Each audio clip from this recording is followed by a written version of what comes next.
Hello everyone, I am Priyanka Damas, and I am TGT Social Science in Kendriya Vidyalaya Sangathan. Today we will learn about 9th class Geography chapter number 6, and that is population. We will start our chapter from the introduction. So let's start. Can you imagine a world without human beings? Who would have utilized resources and created the social and cultural environment? The people are important to develop the economy and society. यानी कि बच्चे जो आपका environment है जिसमें आप रह रहे हैं, चाहे आपका सोशल है या आपका कल्चरल एनवायरनमेंट है, वो सभी किससे क्रिएट किया है? ह्यूमन बींग्स ने ही क्रिएट किया है. और आपका जो इकोनॉमी है, जो सोसाइटी है, वो भी किसने डेवलप किया है? ह्यूमन बींग्स ने ही डेवलप किए हैं, यानी कि हम लोगों ने ही किया है. Coal is but a piece of rock until people were able to invent technology to obtain it and make it a resource. For example हम यहाँ पे देख सकते हैं कि कोल तब तक रिसोर्स नहीं था जब तक ह्यूमन बींग से उसको एक्सट्रैक्ट करने का टेक्नोलॉजी डेवलप नहीं कर लिया और उसको एज अ रिसोर्स यूज़ करना स्टार्ट नहीं कर दिया. तब तक वो क्या था? एक पीस ऑफ रॉक ही रहा. ठीक है. Human beings are producer and consumer of earth resources. ठीक है. ह्यूमन बींग्स बच्चे आपके प्रोड्यूसर भी हैं और आपके कंज्यूमर भी हैं. ठीक है. क्यों? आप ये क्वेश्चन कर सकते हैं कि प्राइमरी सेक्टर या प्राइमरी एक्टिविटीज़ में कैसे हम प्रोड्यूसर हो सकते हैं. जैसे कि हमने यहाँ पे अभी एग्जांपल में पढ़ा ना कि जो कोल है वो भी तब तक पीस ऑफ रॉक ही है जब तक उसको एक्सट्रैक्शन की टेक्नोलॉजी और उसका यूज़ हम अपने अकॉर्डिंग ना कर लें. यानी कि प्रोड्यूसर और कंज्यूमर दोनों ही कौन है? ह्यूमन बींग्स हैं. ठीक है. The census of India provides us with information regarding the population of our country.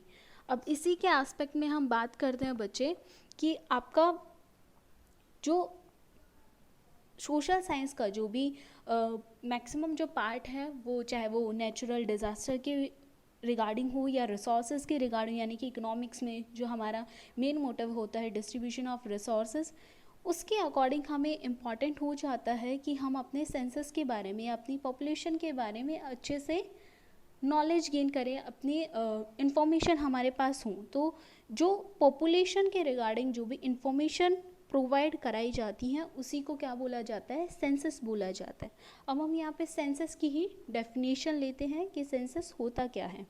A census is an official enumeration of population done periodically.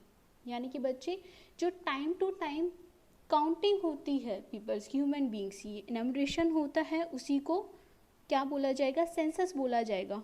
But आपको ये टर्म याद रखनी चाहिए कि यहाँ पर पीरियोडिकली बोला गया है, यानी कि एक फिक्स टाइम पीरियड होगा, उसी में ये काउंटिंग होगी, एनुमरेशन होगा. ठीक है. और मैक्सिमम ये कितना मैक्सिममली हर मोस्टली ये कितने में होता है? ये 10 ईयर में होता है, यानी कि 1 डिकेड आफ्टर 1 डिकेड होता है.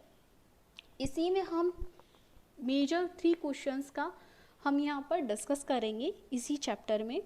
The first question is population size and distribution. जो पॉपुलेशन का साइज है, यानी कि कंट्री में कितना पॉपुलेशन है और वो कितनी, यानी कि कौन से एरिया में कितना डेंसिटी, यानी कि डिस्ट्रीब्यूशन क्या है, हम उस पर यहाँ पे डिस्कस करेंगे. ठीक है. सेकंड हमारा है population growth and process of population change. यानी कि बच्चे पॉपुलेशन ग्रोथ टाइम पीरियड में कैसे कैसे चेंज हुआ, किस टाइमिंग में कितना चेंज हुआ, वो हम इस क्वेश्चन के अंडर में यहाँ पर इस चैप्टर में कवर करेंगे. And the third one is characteristics और क्वालिटीज़ ऑफ द पॉपुलेशन. यानी कि जो हमारी पॉपुलेशन है, यानी कि हमारे कंट्री में जो लोग रहते हैं, जो वर्ल्ड में लोग रहते हैं, उनकी कैरेक्टरिस्टिक्स और क्वालिटीज़ क्या है, यानी कि उनका जेंडर क्या है, उनकी लिटरेसी लेवल क्या है, उनका हेल्थ कंडीशन कैसी है. ठीक है. उनका ऑक्यूपेशन क्या है, उनका क्या प्रोफेशन है, उनकी एज क्या है. ठीक है. इन्हीं सब को हम क्या बोलेंगे? कैरेक्टरिस्टिक्स और क्वालिटीज़ ऑफ द पॉपुलेशन. ठीक है. अब हम फर्स्ट टॉपिक से स्टार्ट करते हैं, population size and distribution. India's population size and distribution by the numbers. India's population as on March 2001 stood at 1028 million, which account for 16.7% of the world's population.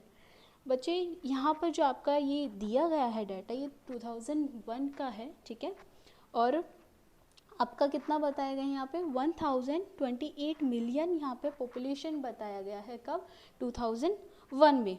और उत्तर प्रदेश जो आपका स्टेट है वो सबसे ज़्यादा डेंसली पॉपुलेटेड है, यानी कि सबसे ज़्यादा लोग वहाँ पर रहते हैं।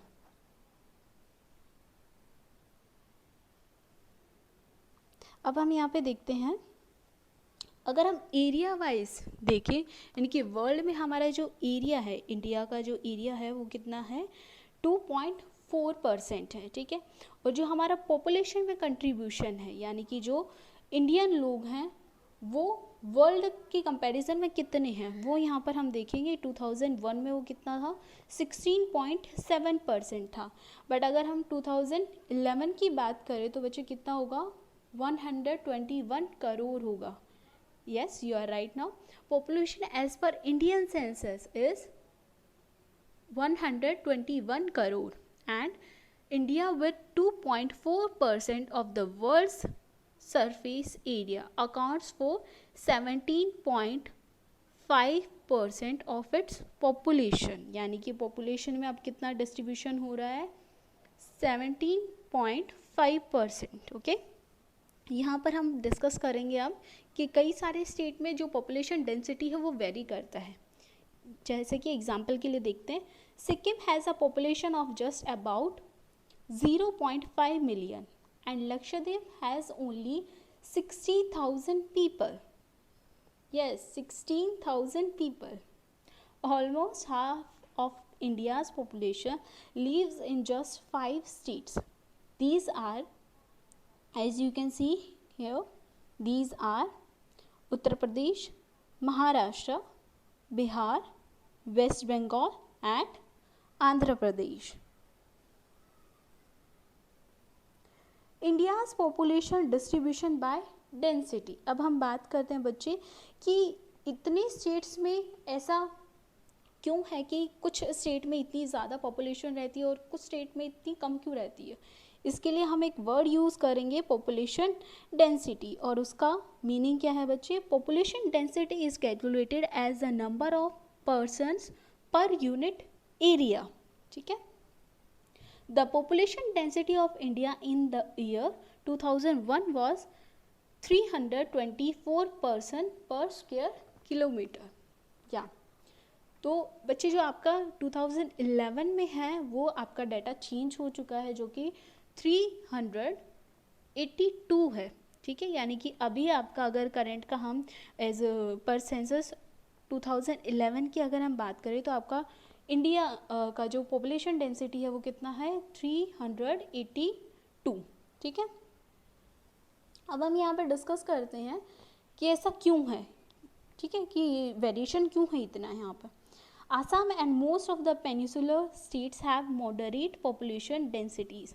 जो आपका पेनिसुलर एरिया है और आसाम जैसे एरिया है उसमें आपका मॉडरेट पॉपुलेशन डेंसिटी रहता है। उसका रीज़न क्या क्या है यहाँ डिस्कस करते हैं। फर्स्ट ऑफ ऑल क्या है, लो रेनफॉल है, ठीक है, और लेस फर्टाइल सॉइल है आपकी, ठीक, वहाँ पर लेस फर्टाइल सॉइल है, यानी कि वहाँ पर मेहनत ज़्यादा करनी पड़ेगी और आउटकम वहाँ पर कम मिलेगा, क्योंकि दोनों ही फैक्टर प्राइमरी सेक्टर के लिए इम्पॉर्टेंट हो जाते हैं, ठीक है। अब हम यहाँ पे बात करेंगे कि नॉर्दर्न प्लेन्स और केरला के बारे में, ठीक है। नॉर्दर्न प्लेन्स और केरला में काफ़ी ज़्यादा पॉपुलेशन रहती है, यानी कि in the south have high to very high population densities because of the flat terrains and fertile soils, ठीक है। जैसे कि आप इस मैप में देख सकते हैं जो कि हमने यहाँ पर डिस्कस किया था कि नॉर्दर्न प्लेन्स का जो एरिया है, यानी कि उत्तर प्रदेश का, बिहार का, वेस्ट बंगाल का, और साथ में हमने साउथ में से कौन सा स्टेट लिया था, केरला लिया था, ठीक है। इसमें आपका जो पॉपुलेशन डेंसिटी है वो कितना है 500 से अबव है, ठीक है, 500 है या फिर 500 से आपका अबव रहता है इसमें पॉपुलेशन डेंसिटी। यहाँ पे डिस्कस कर सकते हैं कि ऐसा क्यों है। मेन रीज़न तो आपने ये भी पढ़ा, बट इससे आप एक ओवरऑल कंक्लूजन निकाल सकते हैं। जहाँ पर लाइफ ज़्यादा इजी होगी, जहाँ पर कम इनपुट से आउटपुट ज़्यादा मिलेगा, वहाँ पर पॉपुलेशन डेंसिटी ज़्यादा होगी, यानी कि वहाँ पर लोग ज़्यादा रहना पसंद करेंगे, क्योंकि वहाँ पर फैसिलिटीज़ वहाँ पर ज़्यादा मिल जाएंगी। ठीक है, अब हम बात करते हैं पॉपुलेशन ग्रोथ के बारे में। ठीक है, such a change can be express in 2 ways। ठीक है, पॉपुलेशन ग्रोथ यानी कि बच्चे जो आपका इंक्रीज हुआ है पॉपुलेशन में, उसी को पॉपुलेशन ग्रोथ बोला जाएगा। और इसी को एक्सप्लेन करने के लिए 2 तरीके होते हैं। ठीक है, फर्स्ट आपका क्या होगा, एब्सोल्यूट नंबर होगा। ठीक है, एब्सोल्यूट नंबर के बारे में हम यहाँ पर देखते हैं। It is obtained by simply subtracting the earlier population from the latter population. It is refer to as absolute increase. Absolute increase क्या होगा बच्चे, सिंपली जो आपका, जैसे कि अगर हम 2011 की जो आपकी पॉपुलेशन है और जो 2011 की है, ठीक है, 2011 की पॉपुलेशन से माइनस कर देंगे 2001 की, तो आपकी एब्सोल्यूट इंक्रीज आ जाएगा। ठीक है, यानी कि एब्सोल्यूट नंबर्स में जो जितना इंक्रीज हुआ है पॉपुलेशन में, वो यहाँ पर आपका हो जाएगा। ठीक है, सेकंड जो वे है आपको, वो क्या है, परसेंटेज। ठीक है, कि आप परसेंटेज में उसको शो करेंगे। ठीक है, अब वो हम डिटेल में यहाँ पे पढ़ते हैं। द रेट और the pace of population increase is the other important aspect. It is studied in the percentage per annum. For example, rate of increase of 2% per annum means that in a given year there was an increase of 2% for every 100% in the base population. This is referred to as a annual growth rate. जहाँ पर बच्चे आपका percentage word आ जाता है, वहाँ पे हम compare किससे करना स्टार्ट करते हैं, 100 से। ठीक है, तो आप इसी तरीके से समझ सकते हैं कि यहाँ पर यही बताया है कि अगर हम ये बोले कि 2% पर एनम ग्रोथ हो रही है, तो उसका क्या मतलब हुआ कि हर एक 100 लोगों पे, यानी कि 100 पीपल्स पे इंक्रीज हो रहे हैं हर एक 2। ठीक है, यानी कि हर एक इंक्रीज हो रहे हैं 2 लोग, 100 लोगों पे, यानी कि 100 लोगों पे 2 लोग इंक्रीज हो जाते हैं। ठीक है, इसी को आपका परसेंटेज के रिगार्डिंग आपको बोला जाता है एनुअल ग्रोथ रेट, इसी को बोला जाएगा। ठीक है, अब हम यहाँ पे डिस्कस करते हैं बच्चे कि आपका ये जो ग्राफ दिया हुआ है, इसमें आप देख सकते हैं कि कैसे पॉपुलेशन इंक्रीज हो रही है ना। Since 1981, however, the rate of growth started declining gradually.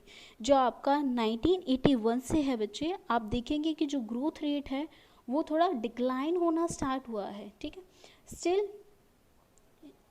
still 182 million people were added to the total population in the 1990s alone. यानी कि आपका जो 1981 का जो टाइम पीरियड है बच्चे, उससे एक डिक्लाइन होना स्टार्ट हुआ, बट सिर्फ 1990 में ही आपका क्या हुआ, एक एनुअल ग्रोथ रेट इतना ज़्यादा हो गया कि उसमें 182 मिलियन पीपल उसमें ऐड हो गए। ठीक है, और ये सबसे ज़्यादा अमाउंट माना जाता है जो कि ऐड हुआ, यानी कि एनुअली जो एडिशन था ये सबसे लार्जर था। ठीक है, India's current annual increase in population of 15.5 million is large enough to neutralize effort to conserve the resources.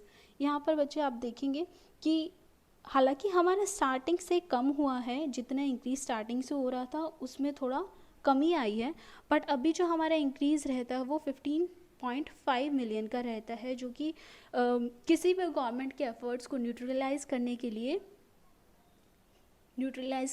Enough होगा, क्योंकि रिसोर्सेज तो हमारे लिमिटेड है ना, तो पॉपुलेशन अगर बढ़ती रहेगी तो डिस्ट्रीब्यूशन भी बहुत मुश्किल हो जाएगा, यानी कि प्रेशर बढ़ जाएगा रिसोर्सेज पे। ठीक है, तो ये जो भी गवर्नमेंट एफर्ट है उनको न्यूट्रलाइज कर देगी। ठीक है, इंडिया में ओवरटेक चाइना इन 2045। 5.